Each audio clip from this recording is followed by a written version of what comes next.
It's Arcade Couch, but at E3, you just watch the show.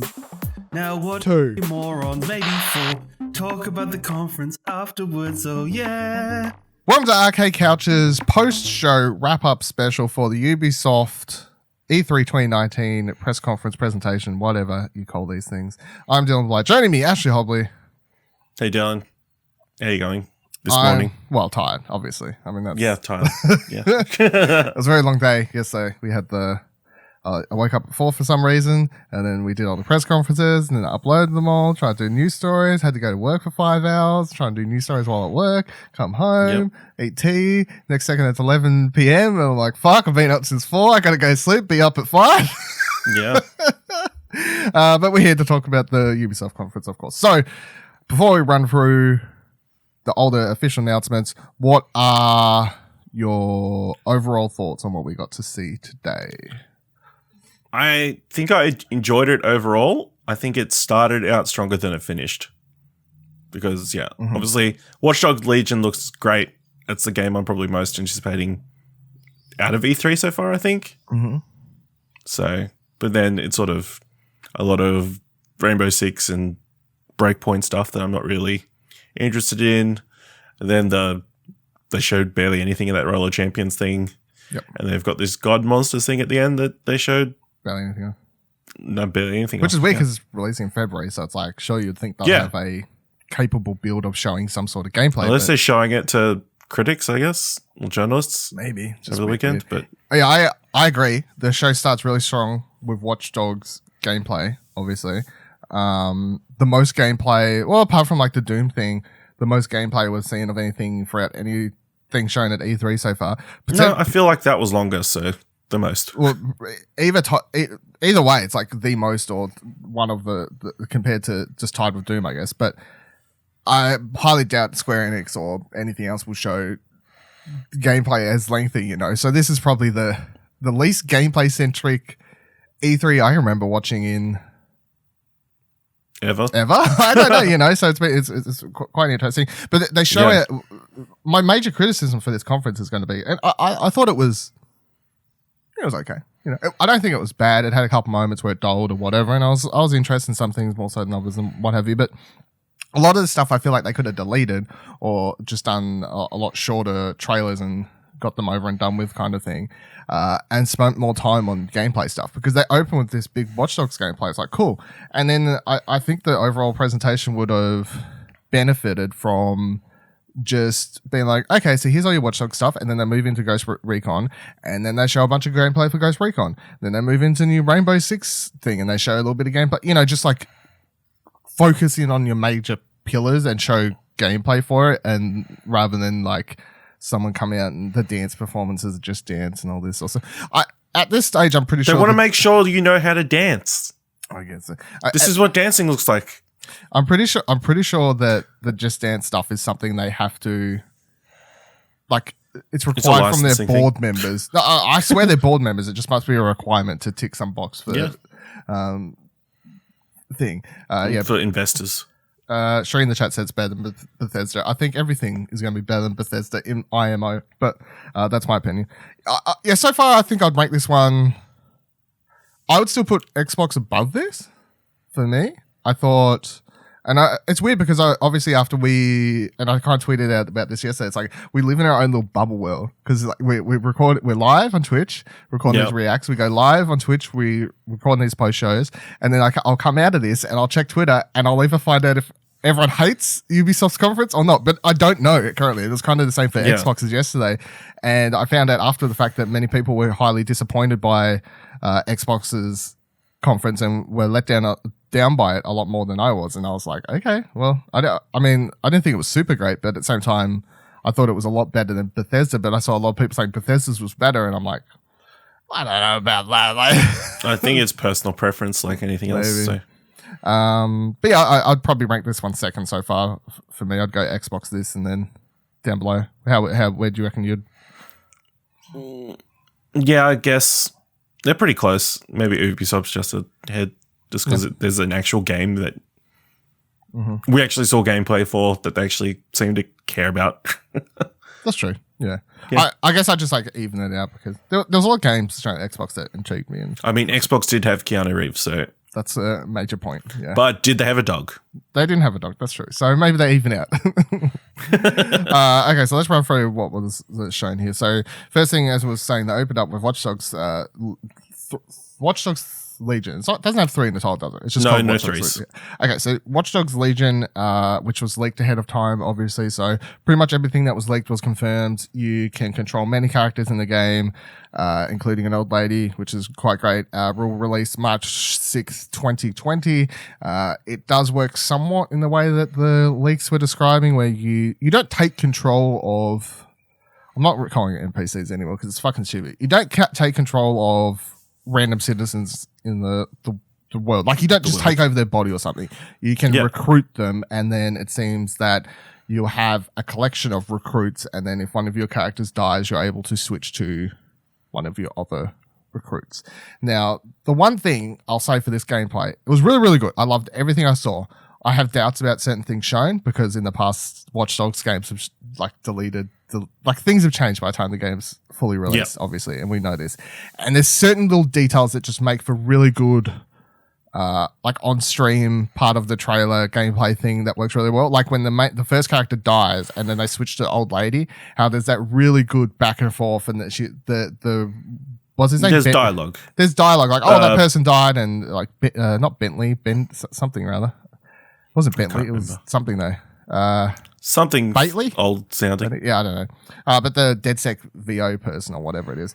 Yeah, they have this back and forth voiceover with this old lady character. I'm like, I highly doubt it's going to be that scripted for every single character that you take over and play as during the thing. So or it's not as you can have every single person in the world as we think it is. Yeah, and that's or there's going to be some core people. Yes. Like core members in the that you have. I think exactly that. They're saying it's hundreds and thousands or whatever. You can recruit everyone in the world. I don't think that's true at all. I think there'll be core, as you're saying, different sets of people. A core group that if they die, that you restart a mission. But there's a bunch of cannon fodder that you can just send to die in random missions. So, and then my biggest problem. Well, we'll stay positive for a sec. World looks great. I like the recreation of London. Just that setting's interesting in a game because we mostly see big famous American cities in video games, and seeing London old places. And seeing this is obviously a lot more interesting. I liked all the language back and forth, even though I found it quite funny. So much swearing, so much British slang and stuff, which I'm wondering if other audiences. We don't struggle with it. Obviously, we're more associated with British slang, but when it comes to American audiences, I'm like, if it's full of too much British slang, are they gonna struggle with what characters are saying at some points? But my biggest criticism for this is, what is your attachment in the game? There's no main characters. That's true. Who am I getting attached to story wise to care? Because even if you can say you play Watch Dogs 1, you hate it. Well, you hate the characters, you hate them all. At least there were characters. In this, do we actually have characters? We just have a bunch of toys to play with, basically. Not one core central character. The only core central character it appears we have is this AI, or maybe not AI, whatever it is. This DedSec voice that's in everyone's head. You know what I mean? So I find that to be a somewhat worry for potential. I don't know. You look at a game like XCOM where you can just recruit a bunch of soldiers. You care about them. Very different game. Is it though? Not story driven. I mean, I think you'll just develop attachment to them, or you just the central cause is the thing you'll be attached to. Got any? But got anything? Cherie says in the chat, maybe you have central characters you constantly come back to during the story, which I think will probably be a thing. I hope so, because that's my biggest worry coming out of it. But did you have any other thoughts about Watch Dogs or things? No, it looks great. Looks like a lot of fun. Definitely. I think we mentioned about the stealth. It looks super stealthy, but I feel like the Watch Dog ones are pretty stealthy as well. They've always emphasized stealth, but you could play like a maniac if you wanted to, kind of thing, you know? Yeah. So I don't know how much restraining people or not killing people there's going to be in this game. I played through Watch Dogs 2 pretty much exclusively just with a stun gun taking out people. Mm-hmm. So yeah, and as I've said, I thought Watch Dogs 2 was okay. I never actually finished it. I found the characters to be too cartoony was my problem. I think that this game, with its selection of like silly sorts of things like grannies and stuff that you could play as, and then like more serious and masks that come out of nowhere. Yeah, masks that come out of nowhere. It seems to be drawing a line between the comedic and more serious tones of Watch Dogs 1 and 2, I guess. Because Watch Dogs 1 was a lot more serious than Watch Dogs 2 was. It was only a lot more serious story too, I felt. Like, you could say Watch Dogs 2 had serious themes, but the characters were all like, they were younger, they were partying and all this stuff. You know, Watch Dogs 1 was about this character, Aiden Pierce, I think was his name. That's how much I like the game. That sounds right. I think I remember his name too. Who, you know, he lost his daughter and you're dealing with all this stuff with his wife and all that sort of stuff. So that was a lot more serious. I think this is somewhere in between. But March 6th, 2020, not this year. So, but it is one of the 4 games that they announced. Well, the other one would be, if we want to tick that list, 4 unannounced games. So it would be this. It would be the Quebec Gods and Monsters thing, which we'll talk about later. Yep. And then Quarantine, I guess, would be the 3rd one. And maybe the 4th one is Roller Champions, if that releases, but they didn't stick a date on it. But that could be possibly what the 4th one is, I guess. Yeah. If you want to check that news story over there. It's stealthy because it's darker and grungy. It's a stream. It is. It's crazy because it's in England that actually followed through on Brexit. So Cherie really just wants us to acknowledge the dark dystopian world. Because was arguing on the Arcade Couch a couple weeks ago about this The logo or something, which I don't even remember. The previous logos were white on black or black on white. So now this one's red. So is that darker really? I guess because red is darker than white, I guess. So I say no and I say I don't care. Next thing that was shown was a TV show Mythic. What was it? Robbie Delaney? Is that his name? Robert Delaney? I don't assume know. so. I don't watch Sunny. I don't watch Sunny either. Anyway, some guy from Always Sunny in Philadelphia, which is a show that exists that I've never Who's watched. not Charlie Day? Yeah. Who's not Charlie Day? Which is the one everyone knows. Or Danny DeVito. Which is the one also people also know. But so apparently he's teamed up with a bunch of other people from Sunny and also Ubisoft, however the fuck you say it. Teamed up to make this show called Mythic Quest: Raven's Banquet, which is a TV show that seems like it's going to be like The Office, I guess, or like an office-like show somewhat. Some sort of sitcom-y type thing where... Workplace sitcom. A workplace sitcom where the workplace happens to be a game development team. Yeah. And that was announced at Ubisoft's conference. Sounds about right. It's a bit of a weird choice. Coming to Apple TV Plus. Yeah. Weird thing to announce, I think. It looks... Nothing that they showed in the teaser got super exciting. Well, they didn't actually show any of the show. They showed an ad within the show. Yeah, that's true, I guess. So, and as I jokingly said during the thing, and I'm not. Let me preemphasis this by saying you can make comedy TV shows about game development teams, like you can make TV shows set about teachers and what any other workplace. But of course, I'm going to watch this and I'm going to be like, are they really just going to like take light of a lot of serious issues that have, because really these big serious issues about, the workplace environment, be it crunch, be it workers' rights and all these sorts of things, these have like elevated in the news headlines and stuff in the last 12 months or so. So I'm going to be interested to see a comedy show come out right as like a movement of sorts is kind of trying to improve. You know what I'm trying to say? Like, yep. I'm not trying to say that SUJW views to. Oh my fucking god, Ash! I'm intrigued to see how any of that's potentially handled or simply shoved under the rug, I guess. So next thing that was shown, it's after the launch, so the crunch is already done. Is it? I thought it's while they're working on this DLC or something was the pitch of the show. No, it's about to be released. That was the thing. Okay, well, we'll see. So then they talked about some Rainbow Six stuff, Phantom Sight, James Bond, basically, DLC it seemed. A James Bond ripoff, yeah. A James Bond ripoff DLC. So... that's cool. don't care. None of us play it, so that's that. Then Adventure Time comes to Brawlhalla. That's a game that exists. That's cool. That I've never played, and I'll probably never play because I don't really care about Adventure Time either. So, but if you care about Adventure Time, Brawlhalla, yeah, cool. It was a nice ad. That was a cool It's trailer. good to hear the voices. Yeah, cool trailer. Interesting seeing as the show's over that they're. Is it over? It's over. Yeah. Oh shit! That's how much I keep up. Then we got Ghost Recon Breakpoint trailer with John Berthnell's character giving a huge speech to all the wolves, setting up him as the best. I find the trailers to this game quite interesting because obviously, well, it's no different to the Far Cry games, really, in that the bad guy's the centerpiece and like does all the voiceover and is the centerpiece of the trailers and so on and so forth for most of the point. And then anything about the main character is like, because they're just like, you just play blankets, you're atypical, like army dudes or whatever coming in to take back the island from his character.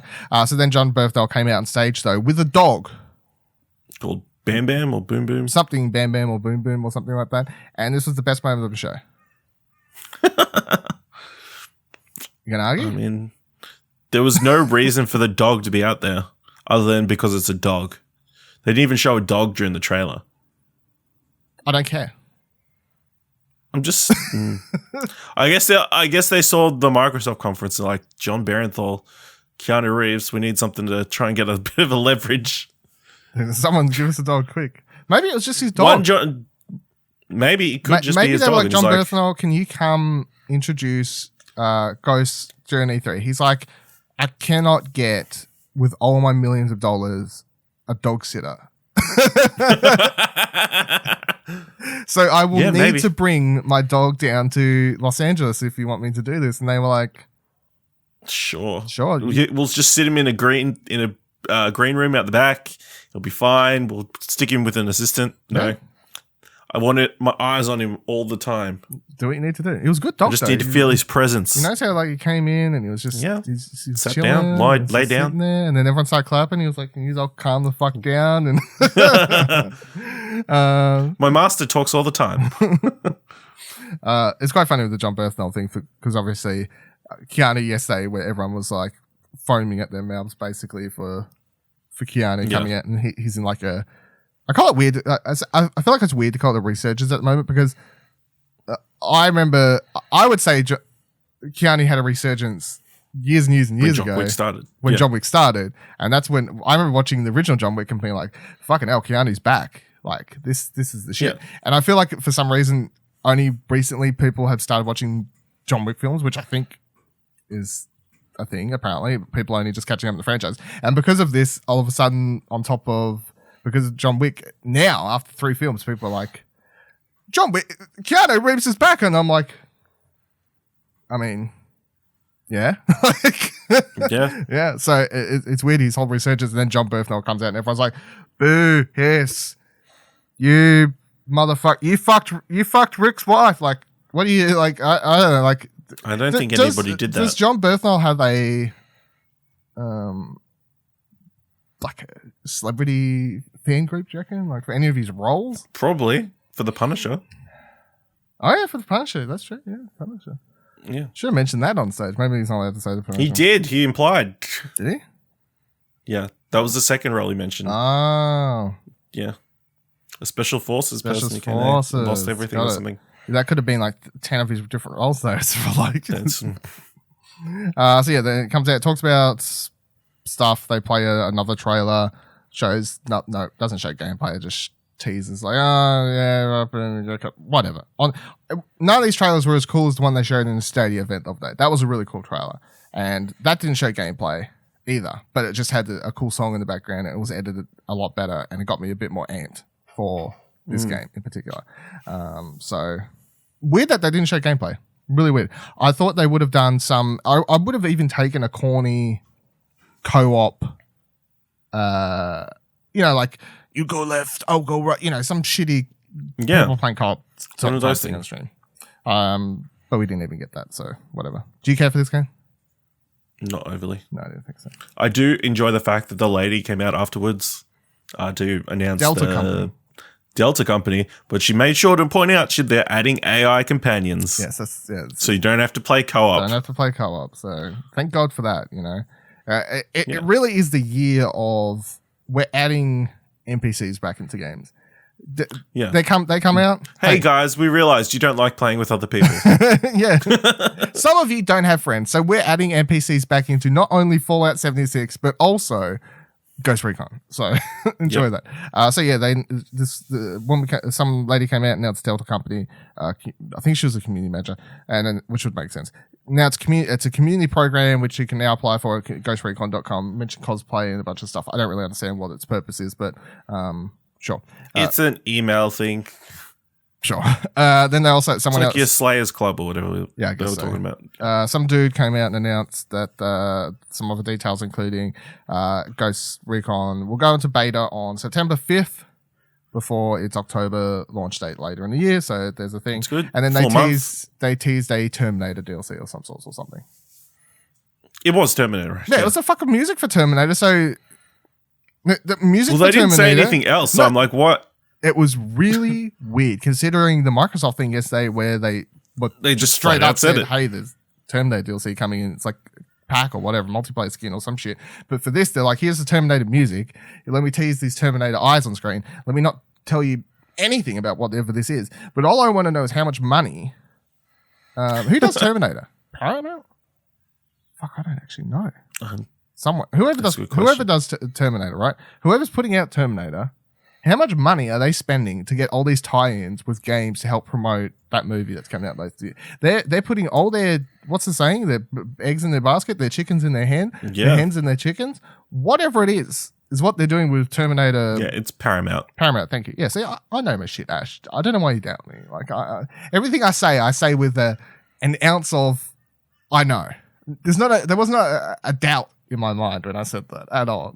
I know. Okay, I'm a film dictionary. Okay, so got to cover it. Next thing they announced was a mobile game. Only one. So the least mobile games apart from Microsoft will probably end up being the truth of the fact. So Tom Clancy's Elite Squad, where you get a bunch of different characters from a bunch of different Tom Clancy games, Rainbow Six, Splinter Cell, what's his face was in here, Sam Fisher. Yep. So Sam Fisher. Sorry, Kieran. There you go. Sam Fisher game officially announced. Seems like some squad-based, cover-based, tactical, maybe turn-based shooter or something. It's one of those things where you get 3 characters and you like chuck them in and then they fight the other bunch of characters. It's very common mobile game trope. Okay. But it has characters people know. Well, I say characters people know because other than Sam Fisher, it's random Division goon person, random Rainbow Six. Probably a bunch of operators from Rainbow Six Siege and stuff. Yeah. Characters, yeah. You gonna check this out? Yeah, maybe. Yeah. I could have sworn I'd seen it in the store, so I'm assuming it was on beta or something, and they've pulled it from the store because they were going to make this announcement. Maybe it's true. Then Just Dance comes out and they do a really corny, horrible trailer. They dance around to High Hope and some other songs. It's been 10 years, you know. They were just celebrating. It's been 10 years. It's still releasing on the Wii. Yes. Keeping the Wii alive. Far out. I'm sure those grandmas, they love dancing and they just want to keep their Wii. They don't want any of this new technology. The thing that does me with this story is because I'm pretty sure I saw, and I'm 99.9% sure I saw a story yesterday or the day before or something where they said the next FIFA won't come to PS3. Yeah, that's fair. So they've moved on. Just Dance? No, can't move on. Just Dance. Surely the numbers are there for some reason. They must to justify still keeping on the Wii. Yeah, for these people like the lady they're showing winning the Guinness World Records and whatever else. I'm sure there's a reason. It's just funny. Like, it is ridiculous that we see in E3 2019 on the back of a poster with the upcoming cloud-based gaming platform that is Google Stadia, a new technology changing the world, maybe, I don't really know. Yeah. That's listed directly next to PS3. Wii, sorry. Yeah. Ridiculous. Anyway. It's great. Then they announced some For Honor timed limited event called Shadows of Hitakiri. I think was what it was. Yeah, something like that. Sure. None of us play For Honor. It seemed like some demon type things that are coming into the game. Cool. What, limited time event? Does that excite me if I'm a For Honor player? I go, what? Why is it limited time? Isn't it just anyway, I don't know how that game works. So, then they announced a Rainbow Six thing that we're presuming it's its own thing. Yeah. Because if it was a DLC or an extra thing that's coming to Rainbow Six Siege, I presume they would have tacked it on talking about it when they were talking about Siege earlier, but they kind of put a big gap between it, so it's its own game, I believe. Yeah. So Rainbow Six Quarantine will be 3-player co-op. Yes. Tactical thing. Yes. That one you have to play with friends, it sounds like. Yes. Maybe. Which I find interesting because they talking about, I keep bringing up like articles and stuff I've read in the past week, but there was a story like a week ago where they were saying that Rainbow Six, they'll never do. They say this. They will never do another single-player Rainbow Six game. It was a story I think I read like a week ago in some interview. So I find it interesting. This isn't single-player, of course. It is co-op based, but it's still like more in line with a single-player typey like story thing, I guess, than like your PvP multiplayer. Well, like it's PvE, so I guess the instance it looks very much like that escape thing that they showed during Gears of War. Now that I think about it as well. You just gotta wonder price. Is it like a full thing? Is it a budget thing? Is it like one map? How many? Is it a story based thing where there's like 10 levels? I think it will be a game as a service thing where they'll add more stuff. Constantly add new experiences, new operators or whatever. Which could be really cool if they're like over here, they're like Rainbow Six Siege is our Rainbow Six for people who want to play PvP, and they're constantly adding stuff and whatever else to that. They're like, hey, if you don't like playing against other people, but you like playing with people, we got this other Rainbow Six game which we're going to be constantly adding stuff, levels and operators and what have you, replay levels to get new gear, new items, level up your characters, leaderboards. I don't know, but it seems like they could have two different things for shared and different audiences that could be cool. I'm intrigued by this for sure. I'm interested to see more. So then they talked about the Division free trial from June 13th to 16th, a total of 3 or 4 days, depending on when you count the start and end date of these sorts of things. Cool. And then they went through a bunch of new updates that are coming for the rest of the year one stuff. It's like the episodes or whatever. Yeah. So the first story pack thing had episode 1, 2, and 3 release, and now this is going to be the next 1, 2, and 3 episodes of what they count as year one content. Yeah. So episode 1 was out July or something, I think was what it was. I missed that one. And then it sends you outside the city, pretty environments. You go to an aquarium. Much like the Division 2 game in general, I'm sure there are many locations that if you've been to Washington or I suppose if you're just American in general and you can recognize landmarks and stuff, maybe there's intriguing stuff you're seeing here. But obviously, much like playing that game, it's just like, because when you're playing it, you'll stroll through, and at times it'll be like press up on the D-pad, and it'll like zoom in on an object or whatever, and be like this thing, and I'll be like, okay, I don't know what this is. Like, I'm sure it's a monumental, maybe a famous thing from the city, but I have no association with it. And then episode 2 was announced to be coming this fall, so that's end of year, right there, September through to whatever that is, spring. And they'll take you to the Pentagon. So you're going to track down and kill some people in the Pentagon. And then the second raid will be coming with that as well. And no matchmaking, so get fucked. And then the episode 3, the final episode of the year 1 content, will be coming. And they showed a trailer where they're all on a beach, and it's Corny Island or whatever the fuck it's called out there. And like, I know it's a place. Yeah. I know it's a place that's in movies. Skyscrapers. Yeah, I'm like, I know this place from movies, and they're like, you're here to hunt down an operative or someone who's turned and gone on you, and everyone started getting really excited. I'm like, are we just excited because of the setting, or have I completely missed something? I have no idea. Yeah, I have no fucking idea. But it seemed like I missed something, and I've played the game, so I don't. No idea at all. And then the last thing was they talked about the Division movie, which they first talked about like a year ago. A while ago. I think. Yeah, something like that. I swear they announced this Jake Gyllenhaal, Jessica Chastain thing like a year ago. Like quite some time ago, I feel. So they doubled up on that and still said just both of those people are still attached to the movie.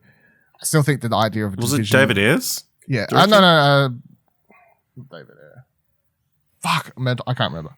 Try and find a while I continue talking, but it's not David Ayer. I still find the idea of this movie quite weird because obviously it's a game in which you create your own character and there's no like singular, real interesting character in the game. I guess there's some key characters like the president and stuff that carry on through it, I guess, but a movie surely is it's just like taking the core concept, which is an interesting concept of these notes, money getting poisoned and spread throughout on Black Friday, and that causing this like epidemic and stuff that happens. David Leitch. There you go. Yeah. Close. But they announced the movie is now a partnership with Netflix, and that's where it's going to be coming. So, which means it'll probably happen because Netflix doesn't really put their money into a project without it and it gets cancelled. They always seem to come out, So if you're excited about the Division movie, get excited. It's a thing that's It'll be interesting to see the scale, I guess, then. It'll be more budget. Like, is it going to be a bigger budget movie, or is it? Well, it can still have a big budget. Like Netflix does big budgets. It's probably just won't have a huge budget. But maybe Netflix is looking to step into the video game movie market. Business, yeah. Don't know. The next two things they announced were all things that were leaked. So, but here we are. Oh, common in this E3. Yeah, common. It's a theme of E3 2019, really. So Uplay Plus. Sorry, is the PC subscription. They said PC only. Something else I'll talk about for now. But no PS4, Xbox, or anything like that mentioned. PC subscription service that gets you access to 100 plus games, premium editions of the games as well. So that will include DLC and so on and so forth, including all of their older games plus the new releases. They made sure to show Ghost Recon and what the fuck else was in there? Watch Dogs Legion was also shown in there, and then all their games from last year that have been really big, so Odyssey and all their DLC and whatever else, which is really good because that game's just had a heap of DLC added to it. It'll be coming out, was it October or September? Whatever it was, it says that you can sign up and get in for September 3, so I presume that means a free month, which would be either all of September or October for free for a trial, I guess. And then after that point, it'll be $15.99 a month. So I guess that'll be like $18, $19 or something like that Australian. We'll have to like find out actual pricing a bit later. And it'll also be launching in 2020 for Stadia. So if you are getting into Stadia, you'll now be paying you'd pay for both subscriptions is the thing, yeah. Isn't the base one free? The base one is free, I guess, but for most people, they're going to be buying the premium thing for the 4K quality. Because it'll be like, if you want to play this Ubisoft games in 4K, you're going to have to pay That's if they have them in 4K. I presume. It would be ridiculous if they didn't, to be honest. That'd be fucking ridiculous. Why would you want to play Assassin's Creed 1 in 4K? Why? Yeah, but if you're paying for the service, you want to play Watch Dogs in 4K and you want to play all these other games, the new games. Yeah. So, what do you think of this? It's fine. I mean, it makes sense. Obviously, it seems to be the way everybody's going, but I'm surprised that they drop the new releases on the service day one. Unless they think, hey, PC players are the smallest portion of the audience. We're still going to make up all their money on console users. I think they kind of have to put the new releases in there for it to be a worthwhile or even a service worth giving a second thought, really. Like, if it was just all their old games, and I mean, like, barely just include... Well, they could do the same thing as EA does, and you get a 10-hour free trial, but... That EA service doesn't do well for a reason, though, Like, this one already sounds a lot better than that service, because if you think about it, and as we'll say, $15, sign up, play Watch Dogs for a month, cancel it. You played Watch Dogs for $15. Yeah, it's good for us, but for Ubisoft, I'm more concerned about. As I am with Game Pass. I honestly don't think it makes. I don't know. I think there's like some interesting things there where it's like, someone buys a game $100 day one, and then they finish it, they sell it back, and then from that point on, it's brought and sold about 20 more times. But we know all of that is straight going to EB Games or JB or whatever's pocket. Yeah. So this whole argument of they lose money anyway. I don't know. How many people just buy the game and keep it in forever because they're lazy like me? For a small amount of people, I or think. collectors. Yeah, interesting service. We'll have to see how it goes. And obviously, I think if all the games come with the premium editions, that means you get all the DLC and stuff. And even if you only play like Rainbow Six and maybe something else, then you're getting all the updates for Rainbow Six with free of charge, and then you're just spending your money on that seems crazy skins and stuff. But that game still has microtransactions though, so yeah, I guess that's like the makeup point. I guess is where it is.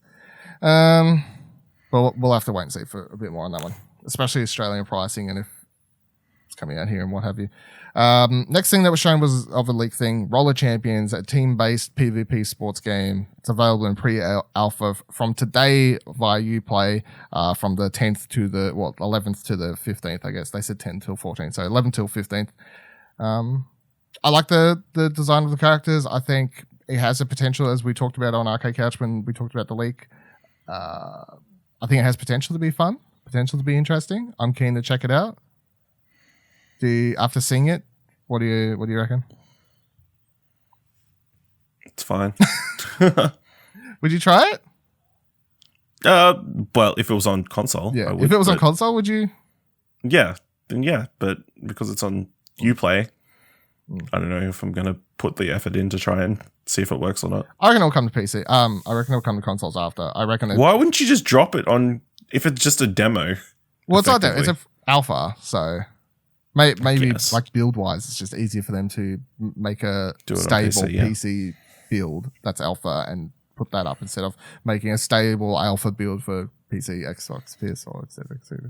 Maybe if they do a beta after the fact, then the beta could come to PlayStation and Xbox and so on and so forth. I'd be highly surprised if this game's PC only. That would seem fucking weird. Ubisoft isn't a PC only. Development studio, what have you. Yeah, I think I'll try it. Download it. Why not? See how we go. Yeah. And then the last thing that was announced was new game from the team at Ubisoft Quebec. Particularly, it said, make sure to note that's the team that worked on Assassin's Creed Odyssey. I like how they're putting that front and center because it's like that game was obviously highly regarded, and they're like, Ubisoft Odyssey. Remember that? It's interesting because then obviously they're not working on the next Assassin's Creed. No, well, someone is. So, but they changed teams and stuff, and they have like 20 teams down there. I think that's an exaggeration, but Gods and Monsters, February 25th is when it's going to release as well. No platforms was given. We didn't get gameplay. We didn't really get an idea of what the game is other than the art style, which is cartoony and pretty, I guess, very green and stuff. And yeah, it's very green. You play as a human character of some sort, and there's gods, and there's monsters. Yeah, that's it. Yep. Do you think anything about that one from what you saw? It looked pretty. That was it. Yeah, man. There was really much to go on. I thought it was a bit of a way to end the show, really. Not really. Yeah, pretty much. Not really super interesting, to be honest. Oh, well. And that was it. At least there was something. Yeah, I guess. Years came out and started talking. I'm like, oh, that's it.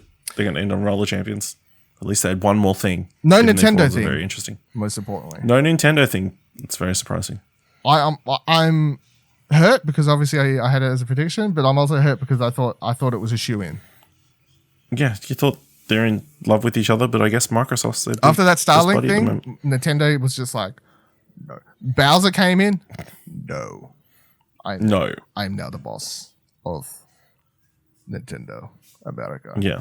I don't know if that's how he speaks. We'll find out tomorrow, maybe.